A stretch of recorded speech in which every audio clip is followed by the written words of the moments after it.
Ce jour dédié pour la fois Shema de Yosef Ben Victoria Bezrat Hashem. Notre parasha de Korach. Korach qui veut être Kohen Gadol, dirigeant du peuple d'Israël à la place de Moshe, à la place de Aaron. En fait, c'est tout simplement de la jalousie terrible qui va faire une dispute terrible dans le peuple d'Israël. Pour finir, lui et toute sa communauté sont avalés par la terre. Et lorsque la terre s'ouvre pour avaler toutes ces plus de 250 personnes, alors c'est marqué que dans l'enfer, il y a un petit monticule qui s'est levé, et dessus il y avait les 3 fils de Korach qui ont été sauvés. Ils ont fait tchouva. Ça veut dire, ils n'ont même pas eu le temps de faire. Quand on fait tchouva, il faut dire Dieu, j'ai péché, je regrette. Ils ont eu simplement une pensée. C'est très rapide parce que la terre s'ouvre, tu tombes, si c'est trop tard. Korach lui aussi, il a fait tchouva. C'est écrit que Rabba Baba Khan se promenait un jour dans le désert. Il a raconté Eloah Navi. Eloah Navi lui dit, viens, je te montre maintenant où se trouve Korach. Il y avait un trou comme ça dans la terre, on voyait de la fumée qui sortait. Et Eloah Navi lui a montré, tiens, il a pris un bâton comme ça, il a mis un morceau de coton mouillé au bout, il l'a mis dedans, il a ressorti, le coton était complètement calcifié, calciné, brûlé complètement. Pour dire quelle chaleur il y avait là-bas. Vas-y, écoute, et tu vas entendre Korach. Et il entend Korach qui dit, Moshe Emet, Vetorato Emet. Moshe, il est vrai, sa Torah aussi est vrai. Et Rabba Bachan a demandé, mais qu'est-ce que c'est ça? Il dit, tous les jours, on coupe son corps en petits morceaux, on les brûle dans une poêle comme ça, et tous les jours, on le refait cela. Et ça fait depuis 3335 ans maintenant. Hein, c'est quand même pas mal tous les jours d'être brûlé dans la casserole. Ça fait tchouva 2 secondes avant, il s'est sauvé, comme ses enfants. Non seulement cela, mais dans les Teilim, il y a beaucoup de Teilim, Ivnei Korach, c'est eux-mêmes qui ont écrit cela, par rapport à eux, les pensées qu'ils ont à ce moment-là. Comment se fait-il qu'ils ont fait tchouva? Le Midrash Yakushimoni nous raconte. C'est écrit dans la paracha, on voit que mon cher Rabbeinu, il va essayer de calmer le jeu. Alors il envoie une délégation, après lui-même il va essayer de les calmer. Et ils ont refusé, ils sont sortis de façon vraiment révoltée. Non, on ne viendra pas, etc. L'on a allé. On ne montera pas. Et il les a appelés pour monter vers lui. On ne montera pas.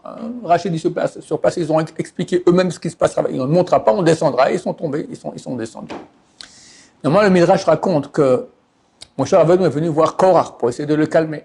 Et à côté de lui, il y avait ses 3 enfants. Ils étaient assis à table, etc. Alors que les enfants ont vu Moshe qui arrivait, ils ont dit, qu'est-ce qu'on fait? Si on se lève devant Moshe, ça fait honte à notre père. Si on ne se fait pas devant Moshe, ça fait honte à Moshe. Moshe, c'est comme la génération aussi, au moins un Talmid Chacham, d'accord? Ils ne savaient pas quoi faire. Et pour venir, ils se sont quand même levés. Ce n'est pas qu'ils ont fait tchouva, ils étaient du côté de Korach, de A à Z, total. Mais ils ont fait kavod à Moshe. Eh bien, ce mérite a fait que lorsque la terre s'est ouverte, ils ont reçu du ciel une sorte de hiro tchouva, de pensée de tchouva qui a fait qu'ils ont été sauvés. Et les Balaam Moussard disent, regarde, on ne se rend pas compte de l'impact des choses. Ils ont fait un acte, ils sont levés. Bon, c'est pas extraordinaire, d'accord, avoir la vie sauve pour cela. S'ils avaient fait, ils s'étaient levés, après ils ont dit, bon, peut-être c'est quand même Moshe qui a raison, et puis on hésite, tout ça. Ok, bon, c'est déjà une démarche. Mais non, ils sont restés avec leur père Korach, ils ont manifesté avec lui, ils étaient avec lui de A à Z. Ils n'ont même pas pensé que peut-être c'était Moshe qui avait raison. Seulement quand il y a eu le moment où la terre s'est ouverte, là, quand même, cet acte qu'ils ont fait a eu son impact. Et ça, il faut savoir dans la vie, que très souvent, on a l'impression qu'on fait des choses et ça n'a aucun impact. C'est faux. Il n'y a rien qui n'a pas d'impact. Avod Rabbi Nathan dit qu'une prière que tu fais, des fois, elle peut agir 100 ans plus tard. Tu me diras, bon, mais 100 ans plus tard, à quoi ça sert? Je ne suis plus là. Ok, mais ça sert. Par exemple, Stapler a dit, d'où vient ce mouvement extraordinaire qu'on n'a jamais vu dans le peuple d'Israël, de la tchouva? Ça a commencé un peu après la guerre de Kippour, depuis 50 ans environ. Des gens font tchouva. Il n'y a jamais eu dans l'histoire juive un mouvement de tchouva aussi grand. Autant de juifs qui reviennent à la Torah, pas par peur. Il y a eu une fois, c'était l'époque de Haman, Mordechai et Esther. Ils ont eu peur d'être tués. Ok, ils ont fait tchouva fantastique. Mais c'était l'épée sur la nuque. Mais là, personne ne fait tchouva par peur. Tous font tchouva par amour de Dieu. même ceux qui ont fait tchouva après 7 octobre, il y en a tellement, énormément, mais ils ne font pas tchouva par peur. Ils ont dit, maintenant je comprends qu'on a voulu toucher mon judaïsme, je deviens juif. C'est un très grand réveil, extraordinaire. Grâce à quoi? Le Stapler, le père de Chaim Kanussi Zatzal, qui est de grande génération, un géant, un ange, d'accord, il a dit, les larmes des grands-mères et arrière-grands-mères. Il y a plus de 150 ans, au milieu du 18e siècle, non, 19e siècle, a commencé le mouvement d'émancipation. Et des millions de juifs ont quitté la Torah, des millions. Dans les parents, ils voient ça, ils prient pour leurs enfants. Hachem fait leur faire tchouva. Mais ils sont partis ou dans le communisme ou dans le sionisme athée, d'accord, fini, terminé. Les yeshivot, les talmuds du Torah fermés l'un après l'autre, c'était terrible. Pour ça d'ailleurs que les grands rabbins ont dit on va tout droit vers une Shoah. Le Chavetz Chaim qui est décédé en 1933, il a dit on va vers une Shoah. Il n'a pas dit le mot Shoah, un ouragan, il a dit un ouragan noir arrive sur l'Europe. Le Stapler a dit les larmes de ses mères. Il a fait que 3, 4, 5 générations plus tard, je parle du monde ashkénaze, les enfants reviennent. Le Rabbi Simon Bashkoul avait dit comment ça se fait que Mashiach ne vient pas? Il a dit ça il y a 40 ans. Aujourd'hui, il y a tellement de tchouva, tellement de gens qui reviennent. Ils disent dans le ciel, il y a des grands-parents qui prient encore à Dieu, qui disent Dieu n'amène pas encore la Géoula. Et on sait que les tzadikim, ils ont tout fait pour repousser la Géoula. Nous, on attend la Géoula, il faut l'attendre, mais très souvent, ils ont demandé de repousser encore pour qu'il y ait encore plus de gens qui reviennent. Mais qui dit qu'ils vont revenir? Les larmes des arrière-grands-parents. Donc, des fois, on prie pour quelque chose, on croit que ça sert à rien. Il n'y a rien qui sert à rien. Ça sert. Ici, on voit Moshe, il vient, tac, ils ont été sauvés. Bnei Korach. Comme je dis, on en parle dans les Télim, ils ont les Télim en leur nom. C'est phénoménal. Il y avait un rabbin, il s'appelait le Rav Hillel Mikomolia. C'était il y a un siècle environ. Et un jour, il est dans le train en Europe. Plus d'un siècle. Vers la Première Guerre mondiale. Il voit un soldat juif qui sort un sandwich et qui mange un sandwich au jambon. Bon, il va lui parler, il parle de la Torah, machin, etc. Okay. Le soldat, il écoute à peine, d'accord. Il finit le premier sandwich, il sort un deuxième sandwich et il continue. À la fin du deuxième sandwich, il dit, tu sais, tu remarques que tu me parles là depuis 5 minutes, mais je m'en fous complètement de ce que tu dis. Alors, pourquoi tu continues? Il dit, je continue, je t'explique pourquoi je continue. Maintenant, tu es jeune, tu es un soldat, tu as toute ta force avec toi. Mais la vie, il y a des hauts et des bas. Puis un jour, on vieillit, il y a des jours des maladies, il y a des choses, même le jour de la mort.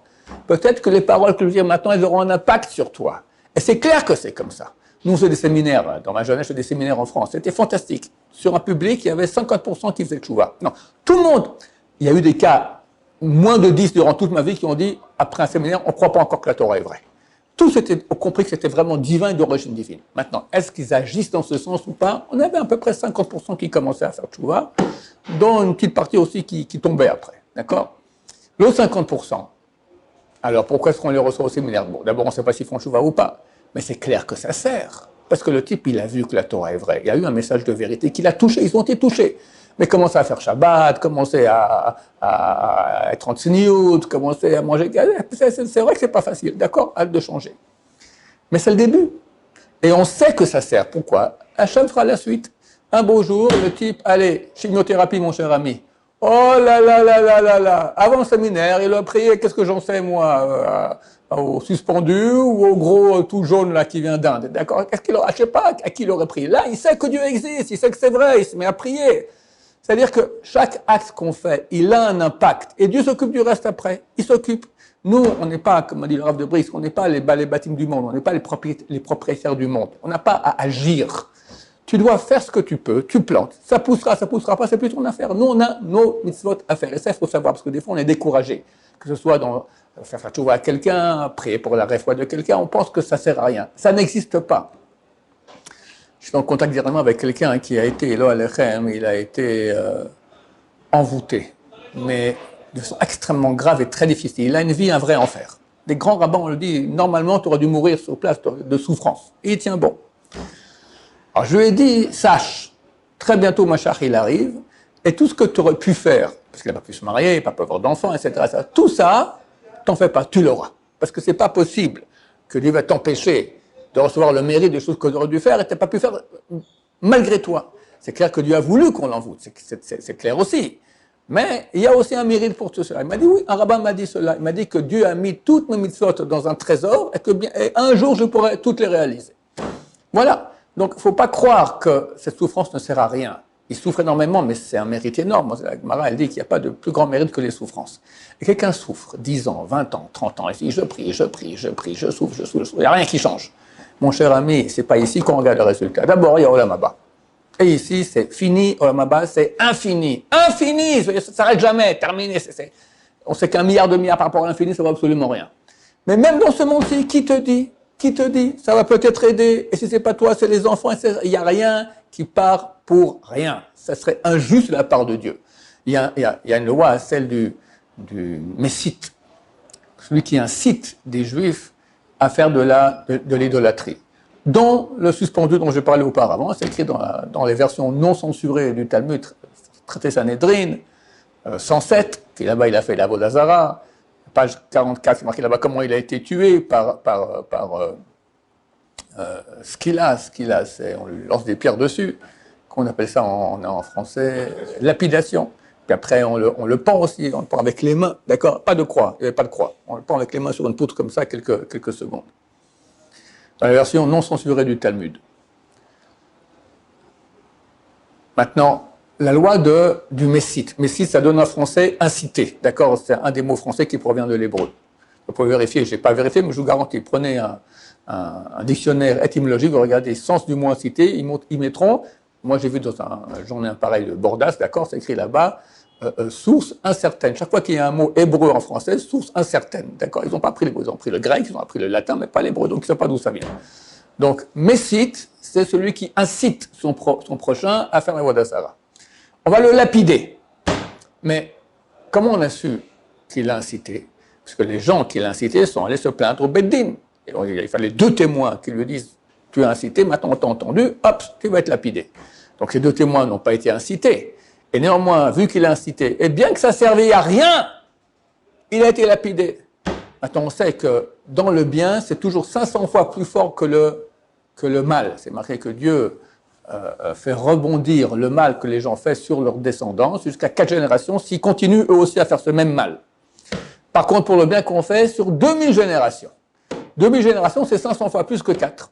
D'accord? Donc c'est 500 fois plus. Pour quelqu'un qui a incité à faire le mal et qui a réussi à faire rien du tout, il est lapidé, alors pour le bien que tu fais.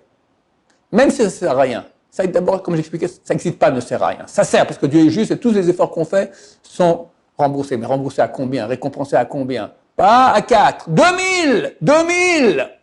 Même si ça servait à rien. Et quand ça sert, c'est encore plus. Donc on va continuer à persister dans les prières, bien qu'on ait l'impression que ça ne sert à rien. Persister aux Zikouï Rabim, à parler aux gens pour qu'ils fassent Tchouva. Ça ne sert pas maintenant, ça servira plus tard, Bezrat Hashem. Il n'y a rien qui sert à rien. C'est ça la grande leçon qu'on a à apprendre d'Ibn Korach, de ces grands tzadikim qui ont fait Tchouva à la dernière seconde. Baruch Adonai, l'Olam, Amen, Amen.